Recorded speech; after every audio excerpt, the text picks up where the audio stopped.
All right, everybody. I'm about to get started here in a little bit. We are going to be inking in some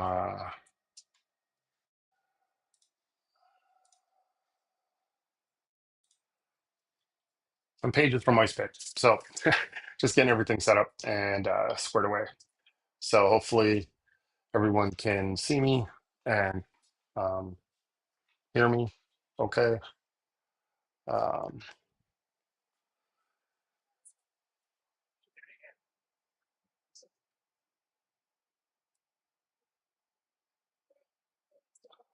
and let's uh, let's get going. All right. So what I have here is mechanical pencil, nothing special, 0.05 lead. Nice little eraser pad, trusty eraser. And yeah, this is part of a two-page spread that's going to show ice pick in action. So very loose sketch. This is after my digital layouts. I will light table when I'm doing, and right here is my light table, light pad underneath. Super helpful. Typically, uh, I will do I would do digital layouts, and I do that just it's a little bit cleaner, a little bit quicker, a little bit easier to get everything from what I'm thinking about on the paper. So, without further ado, and hopefully audio is good, I'm running it through my headphones here, so um, we'll figure out better setup maybe in the future for live videos, but I think it'll be sufficient for today. So what I'm doing here is kind of putting this on here, and I'm going to loosen all this up. Okay, and it's going to really loosen up all the pencils. Okay, and I have sorry for any jitters there. I have the other side of this page is going to be the surprise that you're just going to have to wait and see uh, who he is blasting with his ice powers, or ice magic, I should say. For those that have been following the story, we learned, for those that have not, I will say you can check out all the books, all the characters, all the stories on my website, darkspacestudios.com. And you will learn that Icepick, Annabelle, and Luke are my three main characters. I have, oh, what am I on? I'm on book nine, eight. I am on book 8 of storytelling. We have Ice Pick issue 1 through 4, Annabelle issue 1 through 4, and I just finished Luke issue 2 on Kickstarter. Actually, 3, sorry, issue 3 on Kickstarter. And artist just turned in page 21 for issue 4. So we're almost done with issue 4. But what we did learn in Annabelle issues 1 through 3, which, by the way, are not required reading for Luke's story. We just finished up the Kickstarter campaign, and I will be closing that up here shortly and putting out surveys and all that fun stuff. So thank you to everyone who backed. Be on the lookout for issue 4 is going to be coming pretty soon here next couple months. As like I said, it's pretty much I just got to letter it. Doesn't take terribly long to do that. We got to do a month or two, couple months or more of promotion. I'd like to actually get to 50 followers this time, and hopefully get more backers than what I had for issue 3. But that being said, cleaning this up is kind of a pain. It's very staticky. And if I don't get all the little things off, it messes up. Anyway, so this is going to be the story after issue 4 of Luke. I am doing everything for this book. I have all the pages written. This is going to be oh man. I kind of forgot what page this is. So let's figure this out real quick. And I can tell you it's going to be page 18. So this is splash page, page 18, page 19. We're going to call this story is called Icepick Ghost Story. Not really an issue, but not yet. Uh, but we're on page 18, page 19. So no talking as far as let's get into drawing. So this is my process. I typically will do digital layouts like I mentioned. I will do once I have my digital layouts together, then I will light table them and I will go ahead and uh, get everything like you saw before I lightly erased it. Now, going in here, this is his Ice Blast or Ice Magic, and kind of like a lot of people that are all over the place. I started mentioning about what we found out in Annabelle issues 1 through 4 is that they're not actually superpowers. So, for those wanting to know what they are and the story behind that, feel free to pick up issues 1 through 4 or the Annabelle trade. I have a trade of it as well. Not that this is some hard sell for folks, just want to give everybody information out there for those that haven't read any of the Ice Picker Annabelle books. The trades are on my website and you can go check those out. But it's kind of like an ice blast. And uh, he is blasting something into oblivion on the next page. And you will have to wait and see what that oblivion is. I will say it is a very fun character, one of my faves over time. And we will just have to wait and see what that is. So, process is once I get these kind of rough layouts in, I go ahead and erase everything. And then I will go ahead and start to draw everything in. Now, depending on what I'm doing and how good or bad it looks, I may erase this set of drawings here one more time and get that tightened up a little bit more. It just kind of depends on how I like it, if I like it, what's going on with it. Um, but yeah, so we are we're here and we're having fun.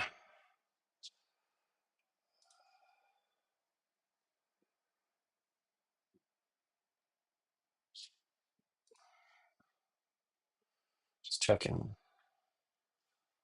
Is anyone even? Oh yeah, okay. Well, hopefully whoever is watching enjoys.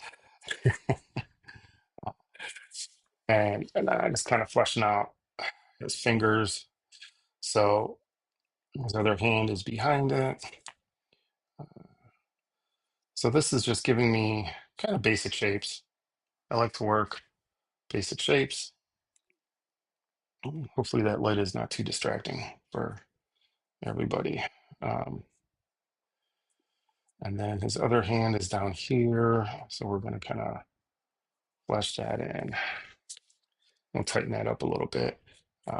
This is what I mean. Like I kind of go back and I'll do sometimes 2 or 3 passes at this stage. Refine, refine, refine. That is something that we do artists do all the time. Um, I'm sure even the pros do it. So just want things to look good, be as best as they can.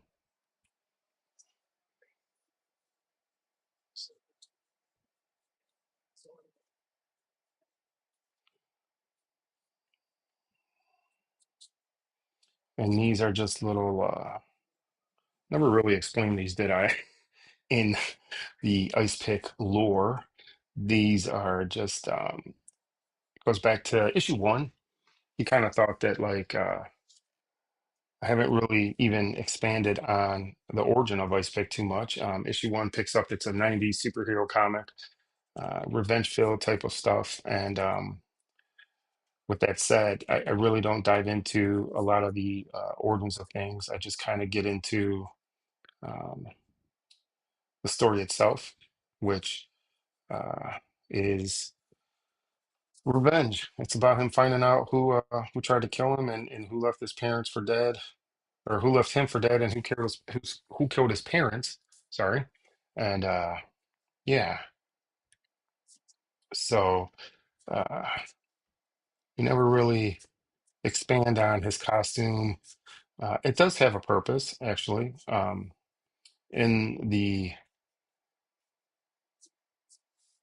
in issue one, once he gets the attempted murder, basically, he is.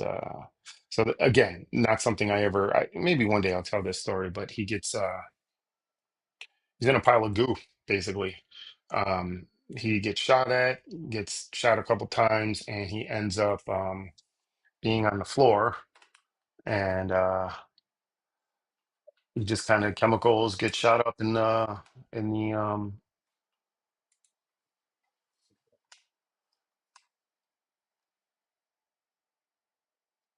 nice.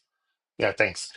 He gets shot up, chemicals get shot up, typical superhero fashion, and yeah, and once he does that, everything kind of gets spilled on him, and that's where he thinks from the get-go that he's a superhero, because he ends up becoming this blue goo on the ground, and it takes some time, kind of like Dr. Manhattan for anybody that's seen Watchmen. Um, Kind of like that. It takes some time to kind of materialize himself and really pull himself together. Um, and by doing that, he has his everyone thinks he's dead. So his fiance, his friend Luke, actually shows up in the lab, and hopefully I'm not rambling too much to where it doesn't make a whole lot of sense. His friend shows up and kind of literally picks up all the blue goo and puts them in a jar. Because what else do you have in a science lab? A bunch of jars. So he puts them in a jar, and slowly he kind of starts doing tests to figure out like what the hell's going on, what is this stuff, and it starts to kind of form into a person, and eventually it's Icepick, Adam, as I like to call him by his real name, and kind of brought that to the forefront in the first four issues of Icepick, that his name is Adam, and Annabelle thought he was dead. So that's really the big reveal in issue one, or the excuse me, the story arc of Icepick. And while we're on the subject, the story of Annabelle is I'll jump back here for a second. The story of Icepick, I would say how it began really is my love for supernatural creatures, and just growing up, obviously in the church. There's a lot of that going on in there, so I ended up, making the bad guys demons, and we have demons and angels in Ice Pick, and I just continued that theme into Annabelle. So Ice Pick goes to the Ninth Circle of Hell in issue two. Issue three, we learned out the what we think is the main protagonist, Freak, is we learn his role in this, and yeah, and then in Annabelle, we'll kind of jump forward a little bit. We find out literally takes place the day after that. the events from Icepick take place, and there she realizes he's alive. So it's like, now what? Now what do we do? I don't know. Get married, have kids. But yeah, so they end up trying to figure stuff out, and she gets a urgent call from her sister. So she goes out and gets kidnapped by a dragon. So when I said I love a lot of supernatural characters, that's exactly what I'm talking about.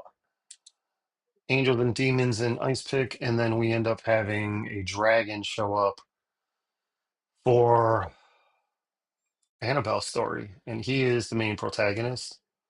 He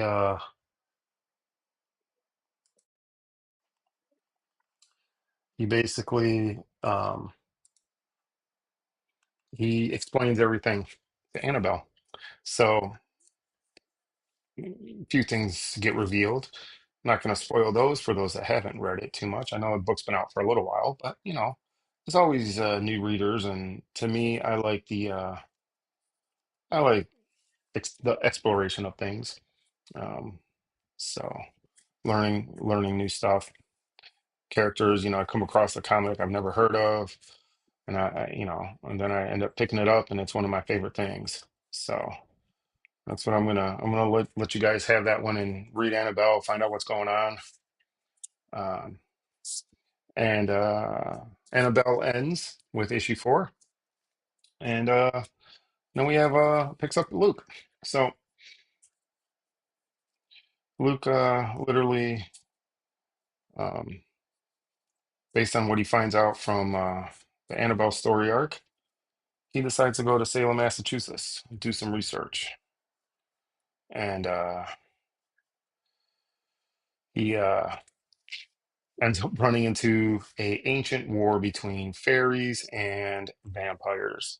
So Icepick is my throwback homage to good old 70s horror comics.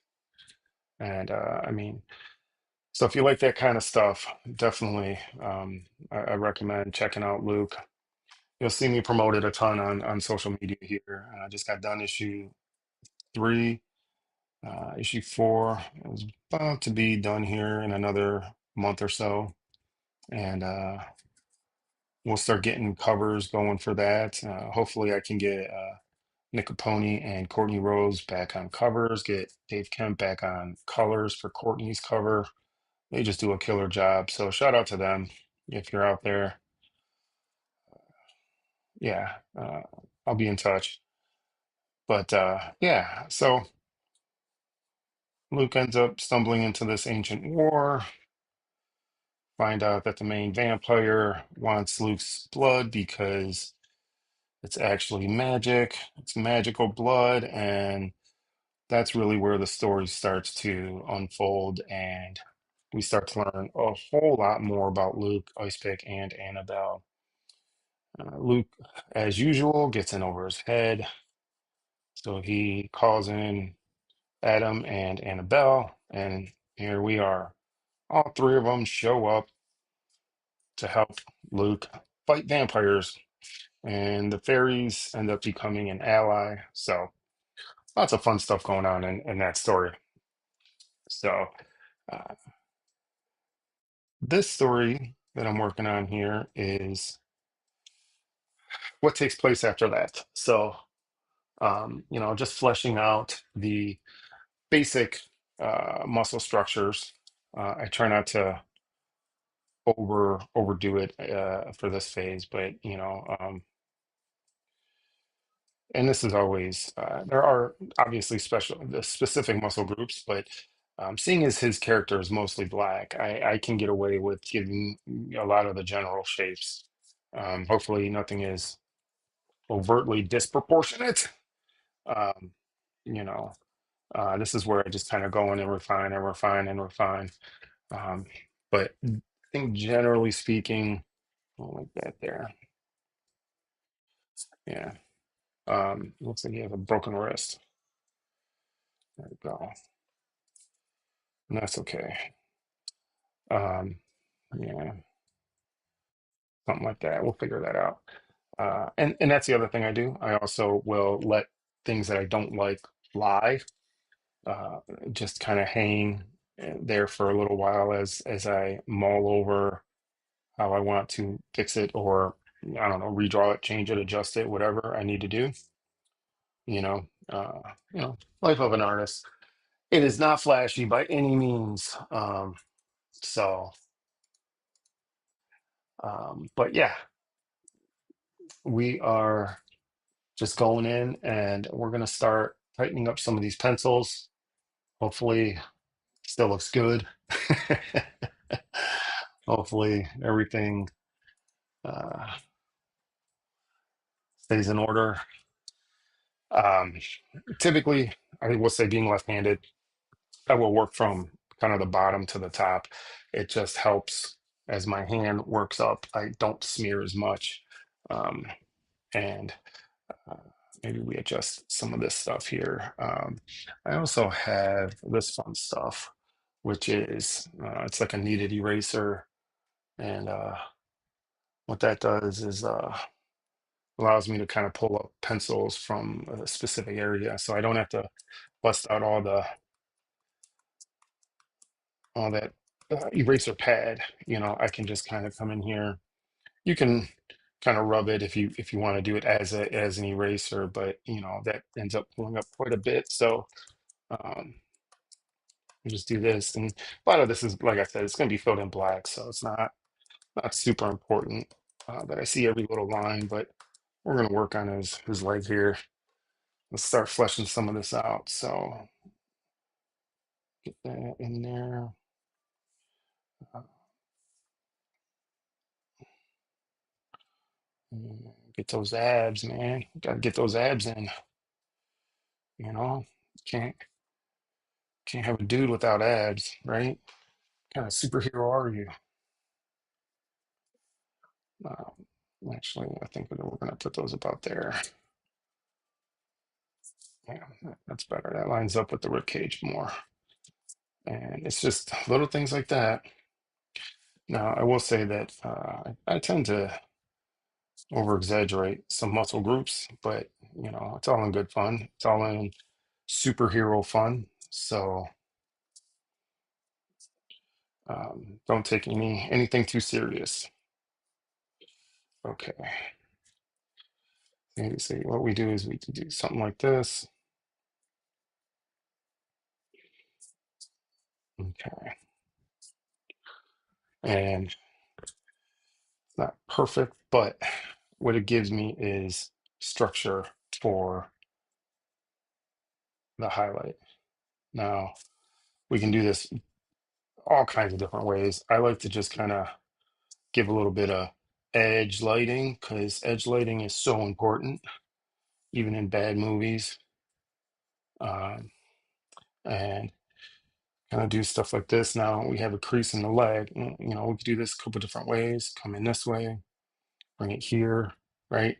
And then we can continue that shape. And then what that will give me is uh, this line here, back, and this just gives me a little bit more flexibility on that. People kind of spot blacks all different ways, right? I mean, we'll make that a little bit like that. Come off here, come here. Um, I like to do, you'll see here in a second what I'm working on. So this is going to give me, my black shape. And yeah, I don't know when I really nailed down this, and then we'll kind of give that a little bit like that. Now for this, I'm doing it this way. And just a little bit of feathering, a little bit of edge there. And we have this, which that line is black. And that's gonna come here. I don't want to do this. That's gonna connect to that. Okay, now let's see. Do it like that. If that's all black, that works out good. So with this here, what I want to do is I want to give it a little bit of a crease, right? And we give it that crease, kind of looks like it's oh, actually, I tell you what, I want to do this. So as that's like lower, it's just something I end up like doing when things are at the bottom of the page or there's like kind of fades out. I just will end up doing that, and then I'll also hit these up with black X's to let me know they're black. This is going to be black, but I want to work this knee is I want this to come down, still give me that edge lighting, and do this right. And now I gave this edge lighting a little bit because I'm going to thicken up all these outside lines, and it'll really help the character pop a little bit more. So I haven't really touched on the background too much of this page, and I may not. I may end up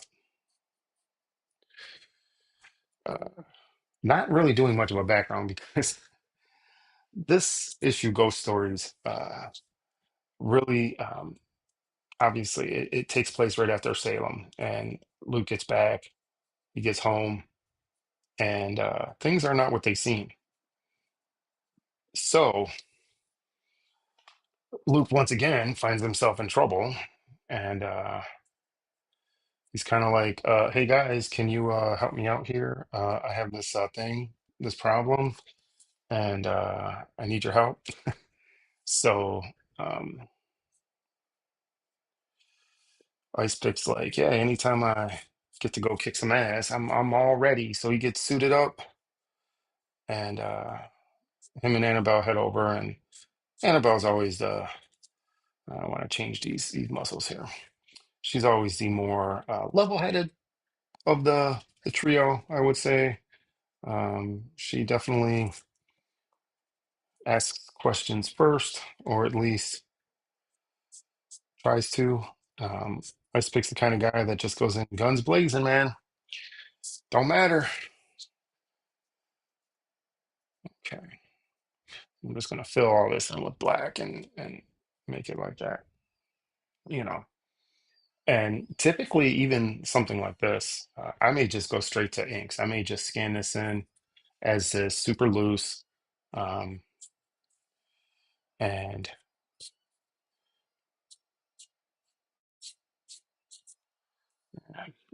I don't think I like that. I mean, I like the shape, but not the lines there. Um, I would just maybe thicken up the lines a little bit, but then just go in and scan it as is. Just gonna do a little bit.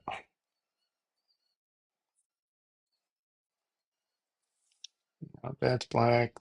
We're gonna have that connect like that. I just want to give the hint of the kneecap, right? So that comes down like this, and that's all black. And then I can come in here and kind of give it a little bit of depth like that. Come here, connect that. We have this here. I think we'll connect it there and just bring it down like that. Uh, yeah, and I never really gave much thought to this costume. I mean, designed it thinking, it was it served a purpose.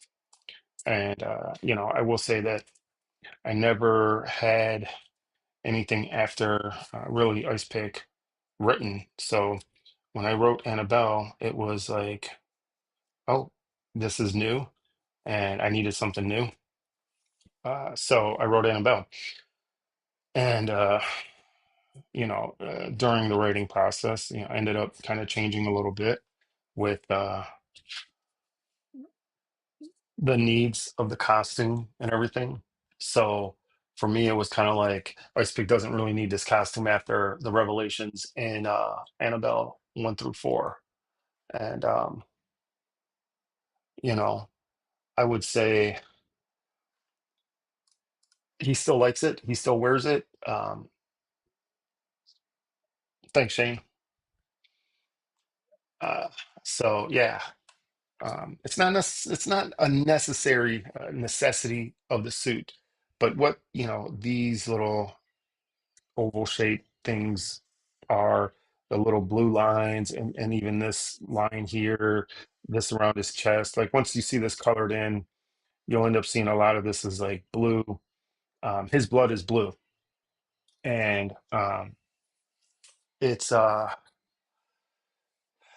kind of made it that way, thinking that like those things were going to they circulate his blood because it's cold, right? Ice, cold, ice pick, stuff like that. So I don't like that either. Um, so what did I ended up doing is in Annabelle, it's kind of like, let's just change this all up. And so he doesn't really need this costume. But in this story, he does explain why he wears it, why he still wears it. So uh if you want to find out why he still wears the costume, it will kind of go back to a few things that fans at shows have mentioned to me. And I will say, shout out to fans that have been at the shows with me, conversing, talking. Always have a good time at conventions. And we'll be doing a show later this year, uh, Grit City. I'm still waiting to hear back on Washington State SummerCon. If everyone out there knows what's going on with SummerCon, if they've released Artist Alley or not, I mean, I unfortunately did not get in last year. A little disappointed. Would love to see if I got in this year. It'd be great. Go back there. Always have a great time at that show. It is such a fun show. It's a 2.5 day show that is very much fan focused. At least that's the way I see it. That's my experience. I would say. Let me put it that way. That's the way I experience the show. Is it's very much a fan centric show. So um, super fun. Um, actually, the way that turns, that is not how that goes. That is not how that goes. So we're gonna do it like this, and it does that. It wraps around. So I never did character sheets for this either. I know a lot of artists out there. We do character sheets. I never did character sheets. So another little tidbit there. I just created the character, created the story, created the costume. Just kind of just happened. I don't know. One day I was like, hey, let me make a superhero. And here he is. Um, but yeah, I love drawing this character. It's a lot of fun, right? I mean, we all should love writing, drawing our own characters. If we don't, what are we doing? That's what I would say. What are you doing if you don't love what you're creating? Um, so yeah. Now it's important in this area here, which is why I'm separating this, is to make sure that because I'm going to have black underneath, I can't have. I mean, you could. Let's be fair. I can make this solid black line, but what I want to do, and I'll shade this in just so you see what I mean here. Typically, I wait for the shading as the last part, but um, just so to keep less lead off the page, so less smearing. Basically, it's out of necessity, not out of personal preference. Um, hopefully, that shows up okay. But what you can see is there's a clear line um, from his front arm and then the arm behind him. So I wanted to make sure. And once we color it in, we will, I mean, and I shade all this in black, you'll see that there's like these little sections that are, a little bit lighter, and that'll create some separation there.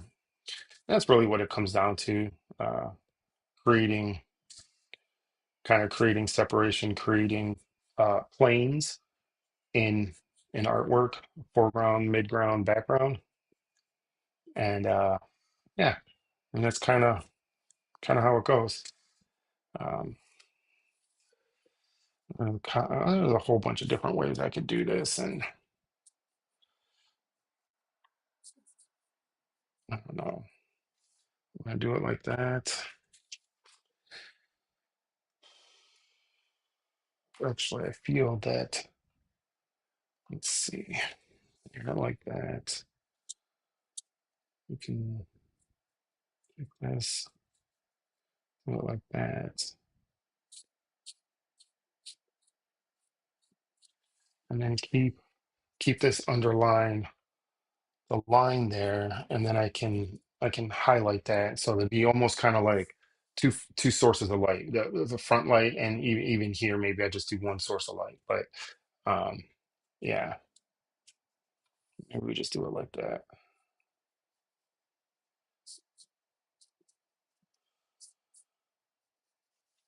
Anatomy is for me, it's never a perfect thing. I mean, everybody kind of does their anatomy different.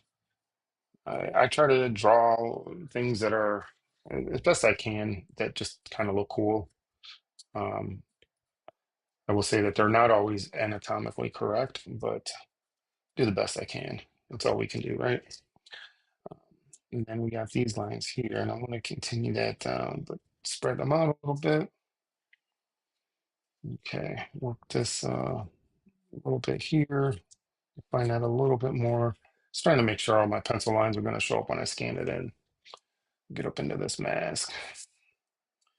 I will say, for those that don't know, the mask is inspired by Casey Jones. Uh, Old school Ninja Turtle from the TV show and the cartoon.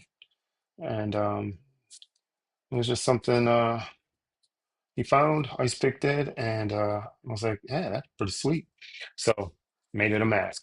Um, yeah, I did not give a ton of thought into the character design. Um, yeah, I really, I don't honestly, I just started drawing. I take a superhero pose and I just start plugging away at like elements I thought were cool. I knew I wanted to have something visually striking that would look good in color, but also uh, black and white. And I think that's why I did so much of Ice Pick in black, is because when he's all rendered out in black, you have these sources of light, like this arm, even though it's blue, but in black and white, it's going to be light.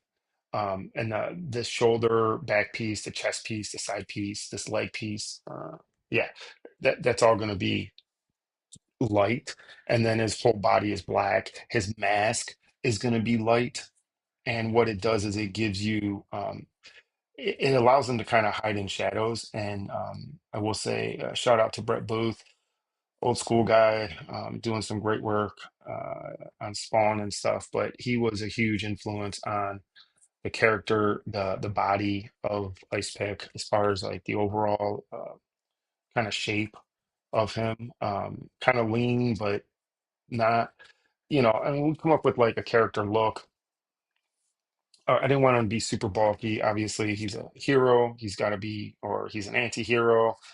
Kind of, he does kill people, when the urge presents itself, and he's very upset about stuff. I don't like that either. But I will say, let's change this all up. Let's this come here, that one there, and have that come out of here. That looked really weird for a little bit because the part is actually going to be more in the front, more in the front than more on the side. Anyways, um, so yeah, Brett Booth was definitely. So I wanted him to be kind of a little bit muscular. He's got to save people. He's got to do stuff. He's got superpowers and stuff. So But I didn't want him to be like overly bulky. I didn't want him to be like a Hulk or, in some regard, kind of like Spider-Man.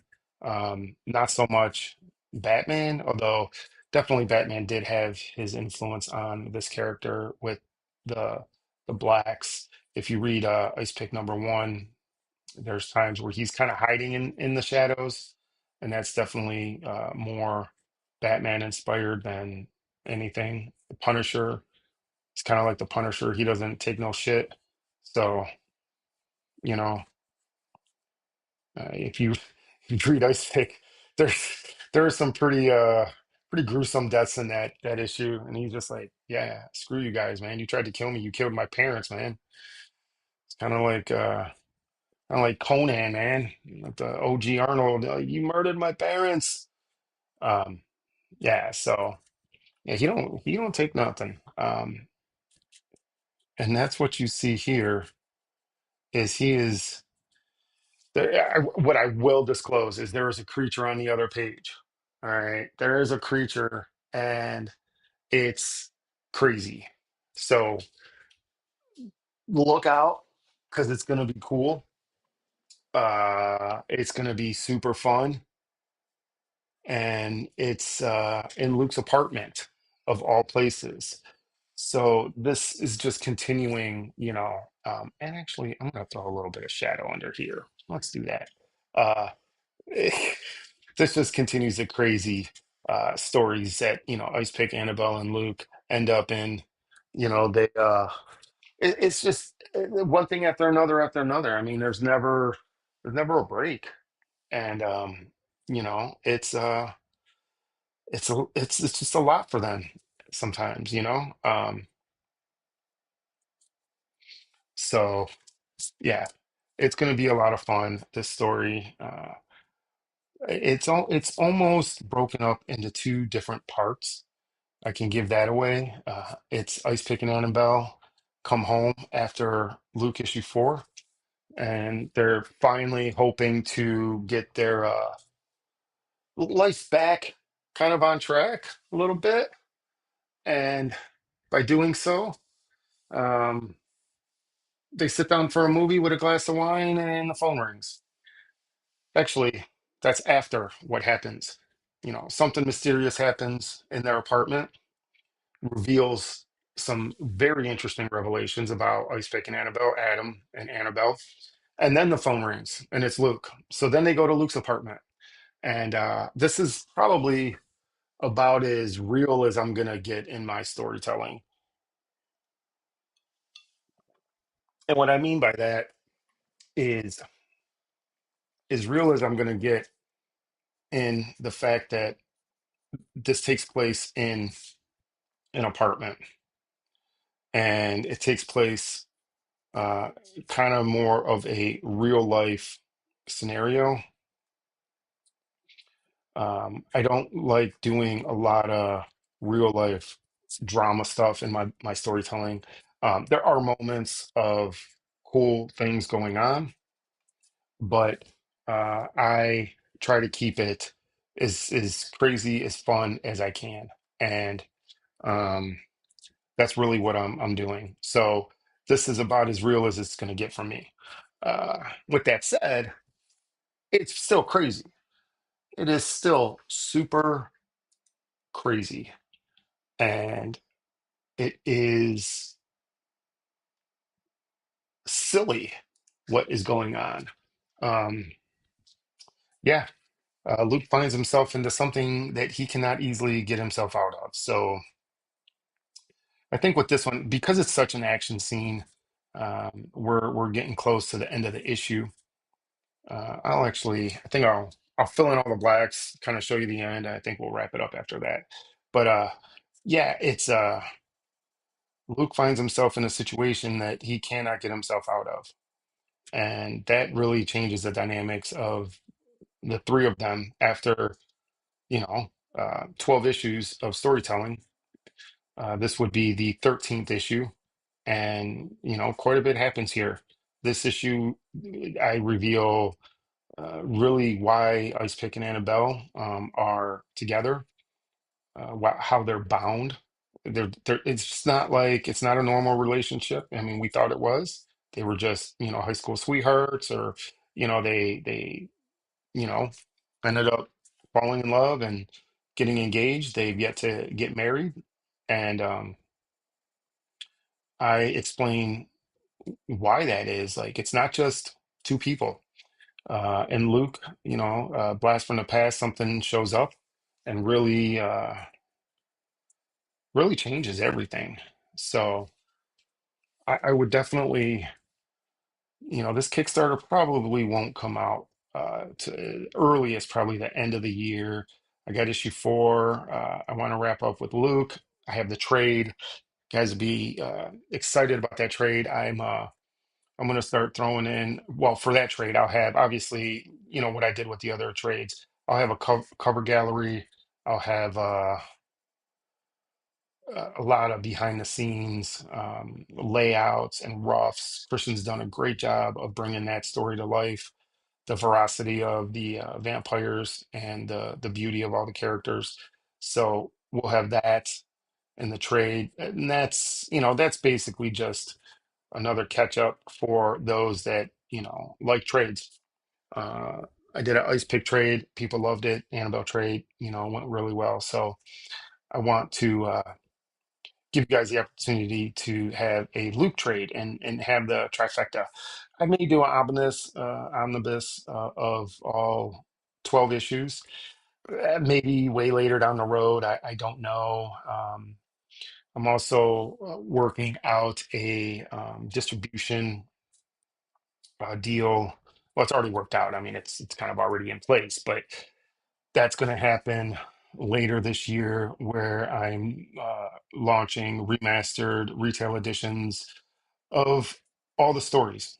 So for those who are fans, there's going to be something new for you as well. I can't. I'm not just going to be releasing the issues as is. I'm going in and color correcting a lot of them, double checking stuff, rewriting things if I need to. I'm doing all new covers, and I'm also considering doing variant covers. So I would be curious if there's any artists that you'd like to see for variant cover. Probably like a 1 in 10 or 1 in 5, maybe. I mean, I don't want to, I'd love to shoot for the stars and have stores order, 20, 30 copies. But, it being an indie comic book, I kind of try to stay within my expectations, keep them at bay. So, 5, 10 copies, it'd be great if I can get a like more of a more established artist to do variant covers. I don't mean more established, just a veteran, someone that was kind of around when I was growing up. Like Dave Kemp. I know he does colors. Dave and Dan are great guys. But John Stinsman, he was one of those guys that did Evangeline that I really loved. Huge influence on me. I know the Image guys are all, they don't need to worry about doing anything like that. But some of the second, third tier Image guys, excuse me, see what they're up to. Maybe a shout out to Brett. I know he's primarily on Twitter. I don't think he does a lot on Facebook or YouTube too much, at least not that I've found. But yeah, I'd love to get Brett Booth to do some cover work. Maybe I'll reach out to him on Twitter. Hopefully his rates aren't like astronomical. I don't know. I mean, we all got to make a living, right? So I can't fault him for that, but it'd be great if I can afford that. Um, but even, some Zenoscope guys or gals out there, it'd be great to have kind of like an old school image artist do some variants. But anyways, yeah, so later this year, working out a deal with Fibble Distribution, and we're going to be releasing all of the Ice Pick stories, all the graphic novels. They're all going to be remastered, redone, retail. I'm not going to redraw anything, so I will be doing brand new covers. So it'll be fun. I think I already have the first two covers for issues 1 and 2 done, and we're going to roll in how I'm going to kind of structure it is because I want it just to be, it's going to be an ongoing series for who knows how long, as long as I can keep it going. At least that's the goal. So if I can get this going with these 13 issues here, I have another story that would be potentially issues 14 and beyond. Um, I will see if I can get an artist to get those going. I just, I'd rather have professional artists that has the time to do a monthly, have them do it as much as I'd like to do it. It's definitely a labor of love. It is very time consuming to draw interiors full time. But I will do, so issues 1 through 4 of Ice Pick, and then issue 5 is actually going to be what was Annabelle issue 1. So just give you guys a heads up on that. We're just going to continue the storytelling. You know, tweak up Annabelle issue 1 through 4, tweak up Luke. Kind of debating whether I want to do have Christian color the Luke issues because I wanted it to stay black and white as an old school horror book for Kickstarter, but maybe I change up some things for the retail edition. So a lot of decisions to get made by the end of the year. Definitely hope to get things going within the next 2 to 4 months. I don't know, what is this, May? So August, September, maybe October-ish, have the first issue around stores October, November. And I will shout out to any stores out there. Anybody that knows someone of a store, feel free to tag them, holler at them. But let me know. I'd be happy to come by and do signings for any stores. Yeah, I mean, it's always fun. So let me know and we'll work out time and date. But yeah, I mean, that's pretty much what I'm up to. It's really gotten you guys up to speed. This is going to be the next book after Luke. It's going to be Ice Pick Ghost Story. It might be ghost stories now. I mean, I got 2 stories to tell, but really don't tell a second story. I don't know if it's necessarily plural, but uh, there's a lot that gets dropped in this issue. And I'm always a fan of like actually explaining stuff and having, every issue have something to be told. I know there it's just modern storytelling, whatever it is how they want to do it and how Hollywood does it. I'm not a fan of it, but they uh they like to drag things out and make you hang on for 12 issues to find out that, who's the bad guy kind of stuff. And, I'm just like, man, I'll tell you in one issue, man, I'll get it going. Um, I like to have what I call shoe drop moments in every issue. That's, it's kind of like, I will say, to quote someone, I mean, I can't agree necessarily with his politics or anything, but that's not what this is about. Um, Phil from Pantera, he said, when they were talking about music and things, if I remember correctly, he said, someone asked him about the music of Pantera after, basically like once Phil was on board after their 80s hair metal albums, uh, about the music. And he's like, well, why not make, you know, a lot of music had like a groove to it. And just paraphrasing here, but he said something along the lines of, why don't we just make the entire song the groove? And to be fair, like that's how I feel about music. It's kind of how I feel about, not every song has groove to it, but why not make a comic book every issue have something awesome happen? What happened to that kind of truncated storytelling? Um, and maybe it was never there. I don't know. I like to think that when I was growing up, I grew up reading G.I. Joe comics, and I got to tell you, it felt like every issue something was happening. Every single issue, something cool. Storm Shadow, Snake Eyes were fighting. You find out, who killed who's sabotaging what. There was always a conclusion as well, so especially the early issues before they just started dragging on these like 12 page story arcs. They would have, a conclusion to something. And for me, like that stuck with me. that was something that I was like, yeah, let's get every issue something cool happens. And that's what I try to do in my storytelling, especially with the Ice Pick series, the first four issues. Like I was very young, well, younger than I am today, and I just wanted something cool and exciting. I always tell people that I'm, a little selfish when it comes to drawing because I draw what I like, and I created Ice Pick because I thought it would be a cool character. Not to make a comic. I just thought it was a cool character to draw, to have fun with, and people really liked it. So I, kept drawing him and made a story and comics and all that fun stuff.